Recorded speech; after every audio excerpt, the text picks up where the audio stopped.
Gandang araw po. Pag-usapan natin ang 5 vitamins and minerals na kadalasan kulang tayo dito sa Pilipinas. Ito yung common na mababa yung level natin.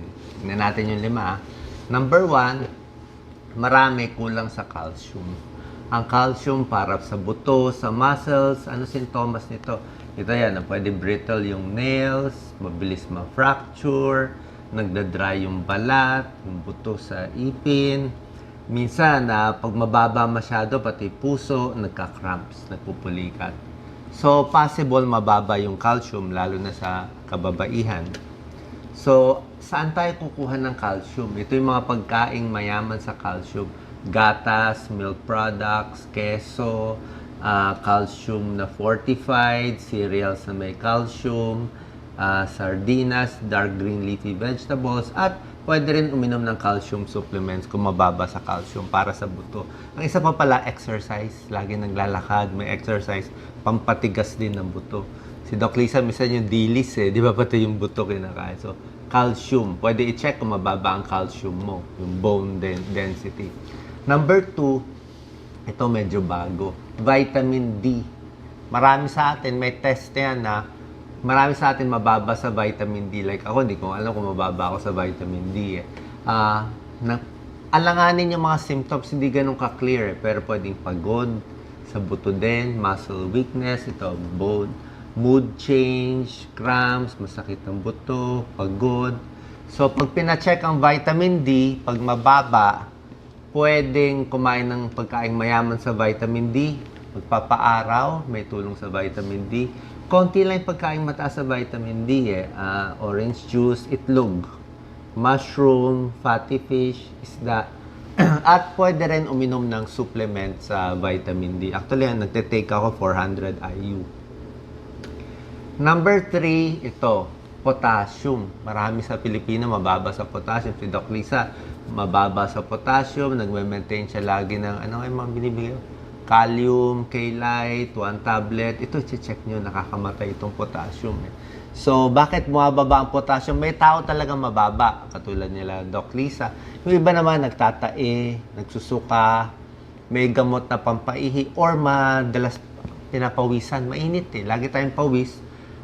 Hindi tayo gana kumakain ng prutas. Pawis na pawis. Bagsak ang potassium.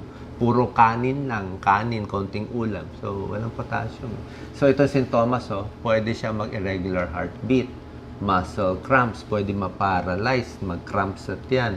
Saan ang mataas sa potassium? Saging. Diba? Parang unggoy tayo. Pinakamataas dito, saging, 2 bananas a day. Keeps the doctor away. Patatas. Kasama yung balat. Okay, ito. Saging, patatas. Others, ito. Gulay, juice, isda, may tulong. Tapos meron nga mga tablet, pampataas ng potassium, papacheck potassium sa dugo, pa-check up tayo sa doktor. Si Doc Lisa naka-maintain na lagi ng potassium. Delikado. Pang-apat na maraming Pilipino mababa dito, iron. Di ba? Iron. I think may pag-aaral sa bata, maraming iron deficient. Sa buntis, parang 30-40%. Kaya pag buntis, may iron supplement. Malakas reglahin habang nire-regla ang babae. Kulang tayo sa pagkain ng karne, kaya mababa sa iron. Diba? So, anemic. Pag kulang sa dugo, fatigue. Maputla dito. Doc Lisa, focus natin, Low bat ka lagi. Laging pagod.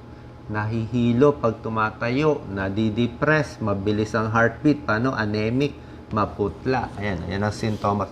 Marami sa atin anemic. Simple lang, papacheck ang CBC, pag mababa hemoglobin, anemic. Baka may nagdudugo, may dugo sa tiyan, may almoranas, kulang ang pagkain, may bulate, may ulcer na dumudugo, or nire-regla. Yan ang cause ng bagsak ang dugo. Iron-rich foods, atay, beef, puro karne. Siyempre, pag mahirap tayo, hindi tayo makakabili ng maraming ganito, konting ulam lang, puro kanin, kaya mababa tayo sa iron. Yan, broccoli, potato with skin, may iron fortified ng mga pagkain. Pero kung mababa, may tableta na pampadagdag ng iron. Mangingitim lang konti ang dumi natin.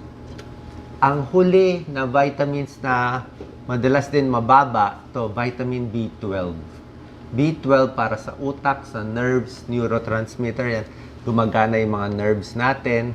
Ang sintomas kung mababa ka nito, namamanhid ng kamay, paa, to numbness, low energy, depression, mahirap makaalala. Nakita niyo yung mga symptoms, hindi ganun ka-clear, pwede ipa-check kung mababa. Pero simple lang naman yung pagkain mataas sa vitamin B12. Isa pa pala kung vegetarian. Vegan, vegetarian, hindi ka kumakain ng karne. Kulang sila sa vitamin B12, kailangan nyo ng supplement ng vitamin B12. Doc Lisa, pakita mo. Yan naman matataas. Clams, liver, isda, beef, gatas, yogurt, itlog. Yan na. Eat more fish, chicken. Pag vegan ka, vegetarian, either uminom ka ng tabletang may vitamin B12 or fortified sa B12. So, tandaan po yung 5. In summary, B12, calcium, ito yung mga sources, vitamin D, papaaraw, umaga lang, tsaka sa hapon, potassium, at iron-rich foods. So, sana po nakatulong to. Kung meron kayong naramdaman panghihina, i-check natin, baka kulang tayo sa isa dito sa mga vitamins and minerals na to. Salamat po.